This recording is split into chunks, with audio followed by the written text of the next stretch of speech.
श्रीराम समर्थ. श्री गोंदवलेकर महाराज प्रवचने. दिवस पहिला. नाम हे परमात्मा स्वरूपच आहे. नाम म्हणजे भगवंताचे नाव.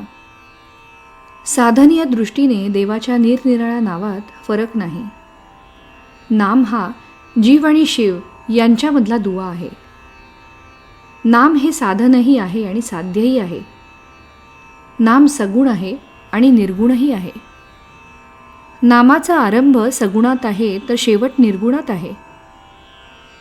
आरंभ सगुणात आहे असे म्हणण्याचे कारण हे की भगवंत मुळात जो निर्गुण निराकार आहे तो जेव्हा सगुणात आला तेव्हाच त्याला नामरूप लागले आणि सगुण रूप नाहीसे झाले तरी नाम शिल्लकच राहिले, म्हणून ते निर्गुणही आहे.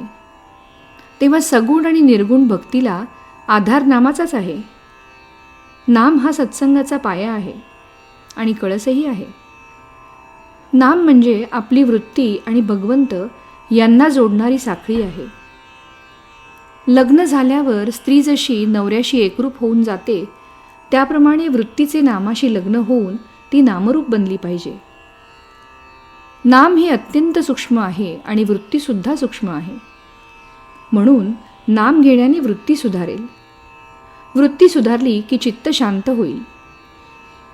चित्त शांत झाले की निष्ठा उत्पन्न होईल. सगळ्यांचा भावार्थ एकच आहे.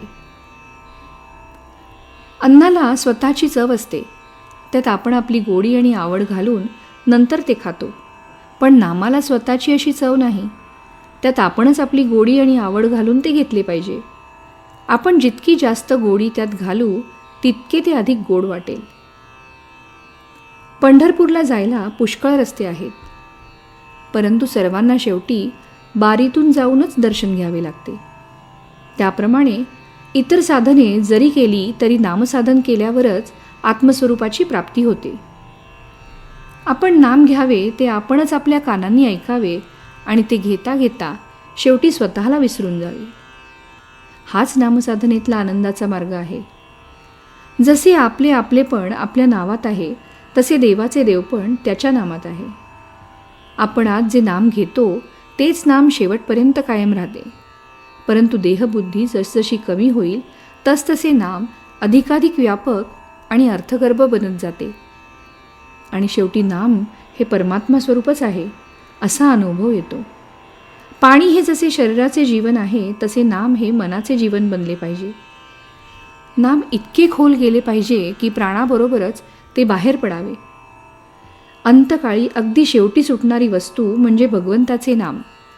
नामातच शेवटचा श्वास गेला पाहिजे. तात्पर्य: नामात एका आनंदाशिवाय दुसरे काही नाही. श्रीराम समर्थ.